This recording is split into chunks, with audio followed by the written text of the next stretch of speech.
Thank you very much. Just show of hands quickly. How many here are navigators? How many, this for you, is this your first Transpac? Oh, terrific. And then I've also noticed some old timers in the group, Tom Clarkett and John Jourdain, who've done 2 or 3 times as many Transpacs as I have. So I'm wary about the questions the old timers will be asking. And then please ask questions. It's always hard to do the after lunch presentation, but I think it makes it more interesting for all of us, and especially me, to stop and with questions. And then be sure to wave your hand and shout out, because as those of you who have sailed with me know, hearing is not my strong suit. That's what Sally says anyway. My first tip for navigation is you want to navigate the right boat. So pick a boat like that.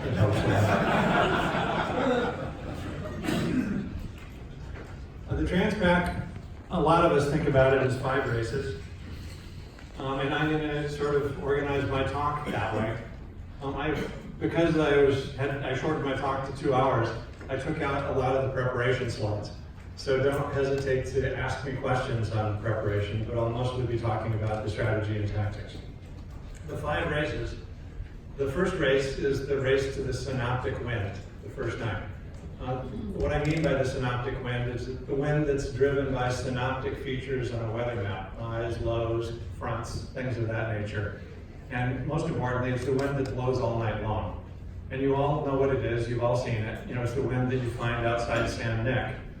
It smells different, when you're in it. It smells like seaweed, it's cooler. But if you don't get to it, you lose the race. Meaning if you don't get to it, you spend the night slatting around just outside the West End. And if any boat in your day or your class made it to the wind, then your race is over the first day. So there's nothing that's more important in the first day of the Transpac than to get to the synoptic wind. And it doesn't matter where you have to go to get to it. Sometimes you have to go way north of San Nick, between San Nick and Santa Rosa. Sometimes you go way south of San Nick, between San Nick and San Clemente. But you have to know where to go, and you have to get to it. And then as soon as you get to it, you'll know. You'll smell it. And then as soon as you get to it, you're into the next race, which is to pick and race to the waypoint in the ridge. The ridge of the high is about at 130. And that's the single most important decision of the race, assuming you made it to the synoptic wind the first night. The third part of the race is slot cars. Once you've crossed the ridge, you've lifted, you're sailing just above your downwind angles, and all you can do is pray for the next couple of days until you get to about 145. You've picked your slot, and now you're committed to it. I'll go into that in more detail. There's some ways to try to get out of trouble if you got it wrong. But basically, if you got it wrong, you can't recover against the boat that got it right. Then, as you leave the slot car's leg, you've been lifted enough to where you can start to sail port jibes. At that point, you have to sort out your approach to the finish. You have to figure out which corner you want to play. You almost always benefits one corner or the other. I'll talk about that. And then for the final approach, you want to sail in the accelerated breeze. So that's how I'm going to structure the talk, and we'll get into it. Refresher on convergent and divergent breezes.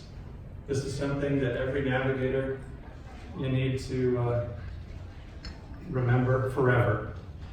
That in the northern hemisphere, if you're facing the shore and the wind is blowing from right to left, then it's okay to go all the way into the shore. There's going to be breeze all the way into the beach. In the northern hemisphere, if you're facing the shore and the wind is blowing from left to right, then there's going to be a light zone along the beach, and you can't or you don't want to go all the way in. So great examples of that are the Catalina, from the West End to Arrow Point. That's a convergent shoreline, and as you all know, it's windy all the way into the bricks. And a funny thing happens if you have crew people on your boat that come from other parts of the world, is they will look towards the shore and they'll say, oh, it's getting light in there, we better tack. And the correct response is, no, let's go see. Because in fact, what happens is you get in close to the island between Arrow Point and the West End, and it often gets windier in there. It's just the wind gets really, really flat. and the wind, you get a lefty in there coming off the shore, that can be a beautiful lift on port. But nevertheless, folks that aren't familiar with that part of the ocean may not be familiar with that, and they may look, and it may look like light air, but the answer is you gotta go in there and see. It is a convergent wind, and the reason it's convergent is worth understanding the physics. Land slows wind down and shifts it to the left. So the breeze over Catalina has shifted left, the breeze over the water has not shifted left. Those two breezes are converging, so you get increased wind along the shore. The opposite is the case on the far side of Catalina. On the far side of Catalina, there's this legendary hole that's on the far side of the west end along the south side of the island. Many boats lose the race by getting sucked down into that hole, but that's a divergent shoreline. If you were facing the shore from south of Catalina, the wind would be blowing from right to left. So it's going to be light there. Another divergent shoreline is the Palos Verdes shore. That's inshore of our starting line. That you, as we'll get to later, if the wind hasn't veered right far enough, you're going to want to tack up that shoreline. But you don't want to play it really close because it's a divergent shoreline and it gets light in there next to the bricks. Some years there's even kelp. I don't know if there's kelp here now still. Is there? Not so much. A lot of kelp, okay. I was worried that it might be too warm. But if there's kelp in there, that's another reason not to play that shoreline particularly close. Bernaud on Breeze is a book by Jean-Yves Bernaud. It's out of print, but every navigator should own a copy. And you can buy them secondhand on Amazon. And Jean-Yves Bernaud is the guy that, he does a really good job of explaining wind and terrain effects. He's also the only human that's been able to explain the happy hour lefty that you see in the trade winds. That almost every afternoon at happy hour, just before sunset and just around sunset, you get an increasing breeze that's a left shift, a back. And it's the opposite from what almost every meteorologist would expect, but Bernaud is the only one who's ever been able to explain that. It's opposite in the southern hemisphere. So if you have an opportunity to do a Hobart race or a Volvo or something like that, remember this rule of thumb works the other way around. So there's the San Pedro Channel. So typically, in a standard breeze where the westerly is starting to fill in, and that's a day when you have blue sky and puffy clouds. If you get a June gloom day where it's all overcast, then you probably have a Catalina eddy. That's a very bad thing. And I'll talk about how to deal with that in a minute. But assuming that you don't have an eddy, that you have blue skies, the westerly is going to fill in, then the typical tactic is you loosely tack up the Palos Verdes shoreline until when you're on starboard, you're heading about for the isthmus. Then at that point, when you can just about lay the isthmus, that's when you take off and you carry on across the channel on starboard. You never tack mid-channel, even on the ships, because there's adverse current in mid-channel, and you don't want to spend any more time than you need to in the adverse current. If you've tacked off away from the Palos Verdes shoreline, when you can just about lay the isthmus, you'll get lifted up, and you'll probably approach the island somewhere around Howlands or the Arrow Point, which is fine. And then you short tack that shore, and as I mentioned before, you go in pretty close, because there's wind all the way in, there's really flat water in close, and then you get a left shift in close. If it goes wrong and you go across and you're not laying Howlands, then you have to watch out for the isthmus fan. And the isthmus fan is that breeze that blows out of the isthmus in a fan shape, not surprisingly. And there's a semicircular band of light air surrounding the outside of that fan.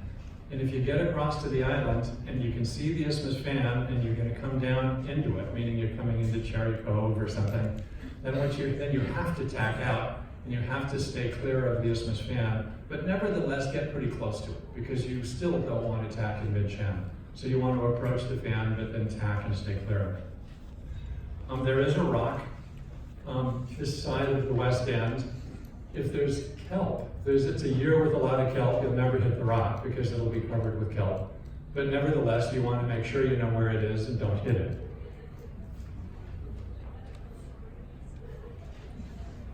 That's just a nice shot of a boat approaching.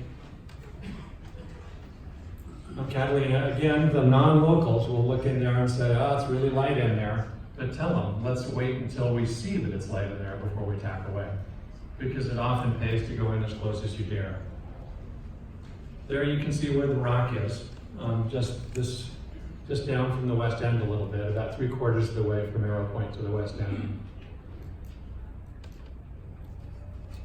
So here's the summary from Catalina. You foot across the channel. Once you tack, once you can lay the west end and lay the isthmus on starboard, in the trip across the channel, you don't want to be in inshore VMG, absolutely on the wind angles. And many of you will know this from, lots of races where you have to get to the west end. But if you have a fleet of one design boats and you're all heading towards Catalina or racing to the west end, the boat that's on the lee bow of the fleet always wins. And the reason is they're the first ones out of the current. As they get out of the current, they lift in front of the boats behind them that were on their hip. And then when they get to the island, they tack and they're away. So you always want to be that lee bow boat that's footing quickly, that gets to the island first, because you're going to lift up in front of the boats behind you. Now, even if you're not sailing on a one design fleet, the same dynamic is the case. So once you decide to tack, you're laying the isthmus, you want to put it in fast mode and get across that current, even if you're by yourself.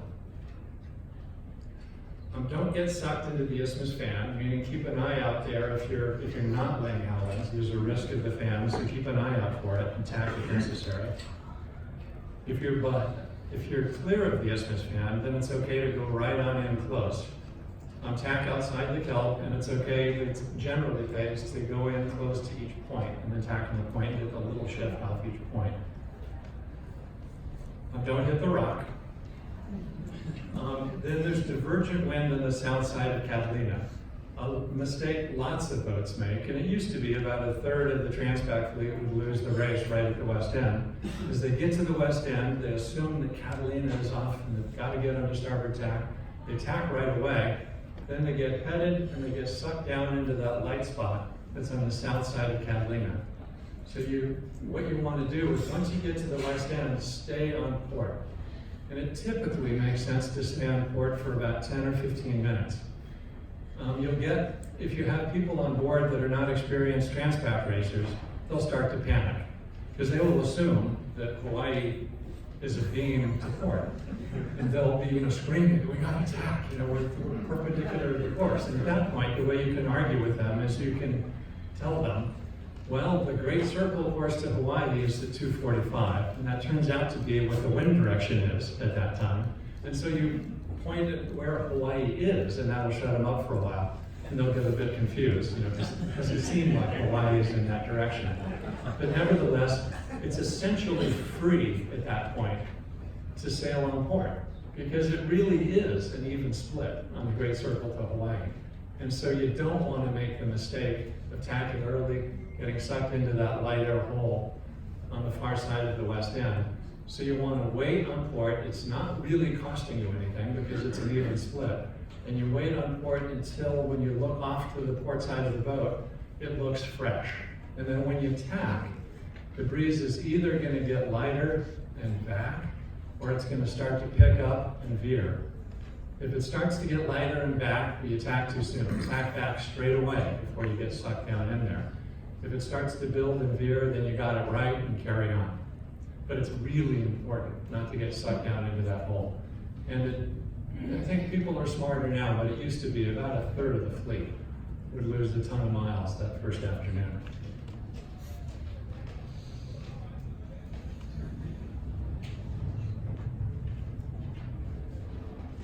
Okay, so the first day, the goal is to reach the synoptic wind. Once you get around, and I'll get back to talk about the Catalina eddy, if you have the misfortune to start in a Catalina eddy. But basically what you have to do is you have to know where that synoptic wind is. What I always used to do for Transpacs in the old days is I would find a friend who had an airplane, and I would get the owner of the boat to buy him a tank of gas, and then the night before the start, we'd go out flying. And not the night, but just before sunset, while it's still daylight. So just at the end of daylight, we go out flying beyond the west end, and then we see where the synoptic wind was as it filled. Nowadays, you don't have to do that. Nowadays, we all benefit from this new weather model called the HRRR, or the HRR, as Joe Sinkowitz calls it. It's the High Resolution Rapid Response Model. It updates every hour. It's free, so therefore it's legal to use during the race, and it's extraordinary. It really is remarkably accurate. And I think the best source now of figuring out where the edge of the synoptic wind is to use the HRRR. There's other good, mesoscale models, and we'll go into some detail, but a lot of the other reasonably good mesoscale models are not legal to use during the race, so you can't update it. And so the HRRR, not only does it have the benefit of being legal, it has the benefit of updating every hour, and of course you can get it after the start and update it as you go. Okay, some of this we've talked before. Know where the synoptic wind is. In a normal southwesterly, loose tack the ballast really shore. Tack when you can lay the isthmus. You normally get lifted to arrow point. Don't tack in mid-channel. Foot to be the first out of the adverse current. In a fleet, you want to be on the lee bow. If you're not in a fleet, pretend you're in a fleet. And keep it in high-speed mode, getting to Catalina. Don't tack too soon at the west end and fall into that light air header south of Catalina. Port tack is cheap insurance at the west end. If you're going to make a mistake, spend an extra 5 minutes on port before you tack. Okay, in the Catalina eddy, it's really important to know where the synoptic wind is. In the Catalina eddy, the line outside of which there is the synoptic wind changes very, very quickly. Early in the eddy, the best way to get to the synoptic wind is typically halfway between San Nick and Santa Rosa. You go way north to get to it. Late in the eddy, the best way to get to the breeze is just past the west end. So typically, if you start in an eddy, as you all know, you're on port jibe with a spinnaker, but you need to know where to point. And in order to know where to point, you need to know what's the quickest way to get to the synoptic breeze. And eventually what's going to happen is you head out there on port with the spinnaker is you're going to get headed, pretty soon you'll be upwind on port, then you'll tack, and then pretty much you're off on starboard at some point. But you need to know where to go so you have the best chance of getting to it before the glass off that happens just after dark. The interesting thing about eddies are caused by windy westerlies outside San Nick, and they spin up these eddies. So often it's those years that start in a really, really light, mealy, southeasterly Catalina eddy that's overcast, it's June bloom. Those tend to also be the years where it gets really windy once you get into the westerlies the first night. So so be aware of that if you have the misfortune to start in a Catalina eddy, that you may have a very windy first night. This is an example. I'm not sure, can people see these weather maps? Yeah. You can, okay. There's one later that I might ask you to get up and stand close to the screens, but if you can't see them, let me know. This is an example of an eddy. So in this case, the center of the eddy is just south of San Clemente. And you can see where the line of the synoptic wind is. And at this red hot instant, it looks like the best way to get to the synoptic wind would be, basically going out to San Nick, close on the one side or the other of San Nick. But nevertheless, this is an example of how distinct that line of the synoptic wind is and how important it is to know where it is and get to it. Okay, this is a video. It's going to loop around and around. If you can't see it really well, then stand up and walk in close to the screen. And there's a bunch of interesting stuff to learn from this. If you look at it closely enough until you can see where Catalina is, and you can see where San Nick is, and San Clemente, and then you'll see the eddy. It looks like a little, wait till right there, you see it, it looks like a hurricane, the center of a hurricane. It actually has an eye right there. So this is looping round and round. And then if you look closely, you'll see 3 other little eddies that all have similar kind of eyes. So this is a terrible situation to start the Transpac Race. But nevertheless, the thing I want you to learn from this time loop is imagine that you've started the Transpac off Palos Verdes and you're trying to get to the synoptic breeze. Notice how early in this eddy, the best place to go is way north, to be headed up towards Anacapa Island, because that's the quickest place to get to the westerlies. But then notice late in this eddy, there's westerlies just outside the west end. So the key to this is that there's no one answer for a Catalina eddy. Catalina eddies are very complicated. It's very bad news if you happen to start in one. But if you're going to play it right, you need to know where to go. And the only way to know where to go is really the HRRR. How do you define the early and late eddy? Well, when the eddy first forms, that's when there's a really light air area that extends in that whole region that's west of Catalina.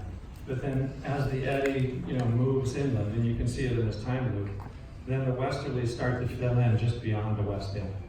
But you shouldn't figure out how to deal with your eddy with that rule of thumb. What you have to do, the takeaway from this, is that if you start in an overcast, gloomy day and you have a Catalina eddy and you're starting in a southeasterly, you have to look at the HRR, get the forecast out for the 12 hours, update it every hour, and then be adjusting your course and figure out where you go to get to that synoptic breeze as quick as you can.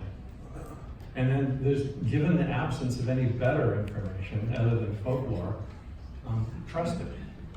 And the HRR, I think most of us have found that it's just extraordinary. Newport, Rhode Island, which is the toughest thermal environment to race in the world, it predicts the transition from the morning drainage breeze to the sea breeze within about 10 minutes.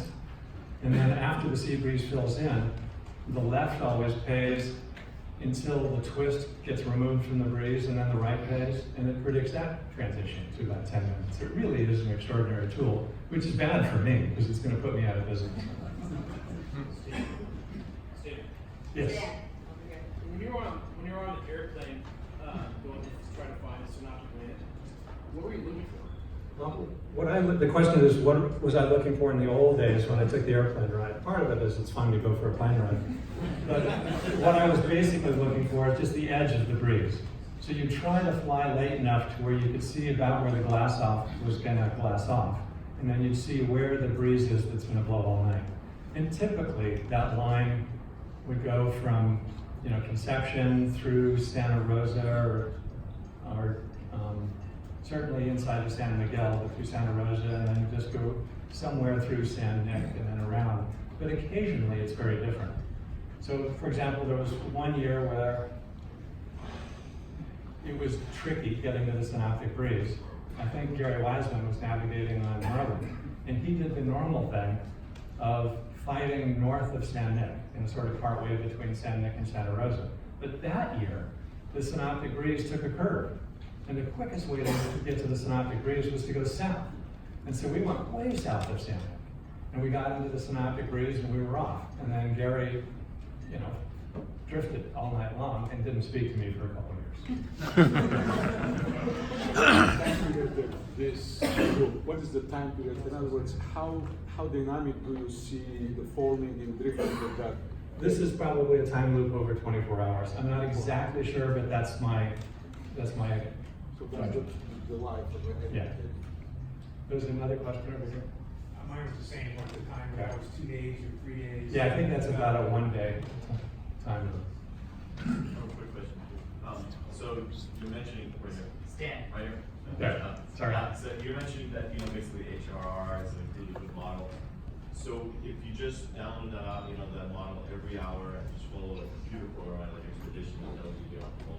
Is there anything you gotta watch out for, or still you have to read some more details?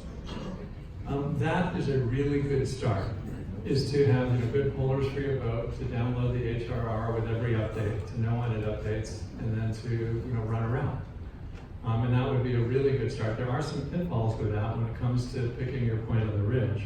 But for something that's wildly disorganized and structured, like trying to get to the synoptic breeze through the eddy, downloading the best forecast, the HRR, and letting Expedition sort out the trade-offs and the dynamic stuff, that's a very good start. And you could do a lot worse than to just take that course.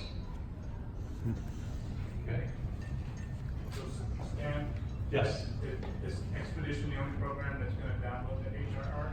No, in fact, thank you for that question. Okay, first of all, I'm going to post all of these slides. It'll be posted on my website, and I think the Transpac will probably post them. My website, you can find it at, it's honeynav, HONEYNAV.com. But I'll post it, later today when we get home. This slide shows kind of a shortcut for how to get the HRRR. If you send an email to query@saildocs.com, that first text string, that will get you about a 30 kilobyte grid file in response. It's bracketed around the Transpac area, that probably covers the area between the start and when you're going to get to the synoptic breeze.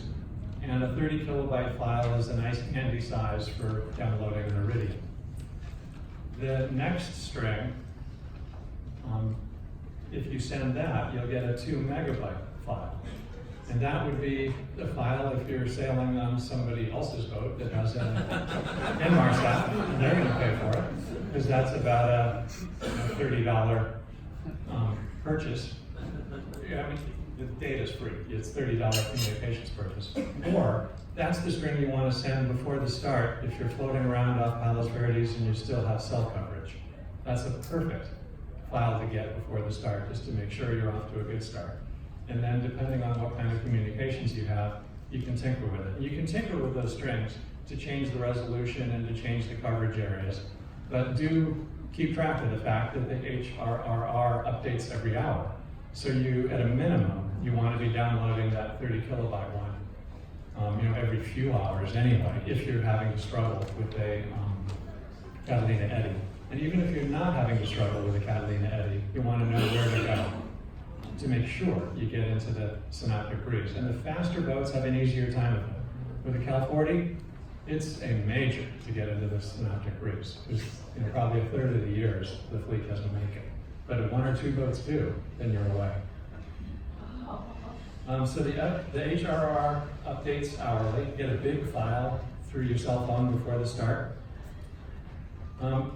Mesoscale models are interesting. They run, you can get an HRR, and I think you can get it to run out to 36 hours, but don't trust it more than 8. And what happens is for any model that has a lot of terrain modeling in it, and models the thermals and the ducting, those models all go off the rails after about 8 hours. So you want to use the mesoscale model. You want to update it every couple of hours, and you trust it for the first 8 hours, but don't make any decisions on a mesoscale model that's more than about 8 hours old. And that's one of the frustrations with Predict Wind. It's got a really good mesoscale model, but it only updates every 12 hours. And so it's, there's some parts of the world where that's the best thing you can do, but nevertheless, it's always frustrating to be forced to make a decision on a Predict Wind, PWE mesoscale model that's 10 hours old. Whereas the HRRR, you don't have that problem.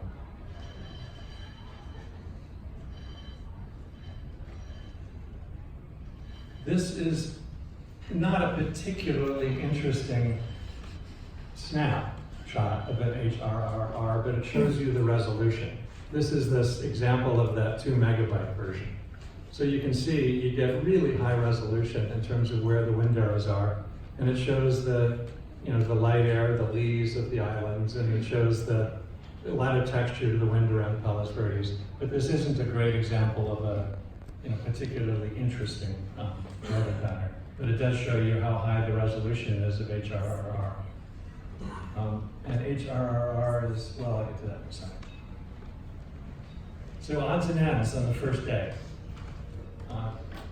The bottom fast kelp, you'll never find it in water that's deeper than 200 feet. So keep that in mind, because when you're going past Sand Neck, it's probably going to be really dark.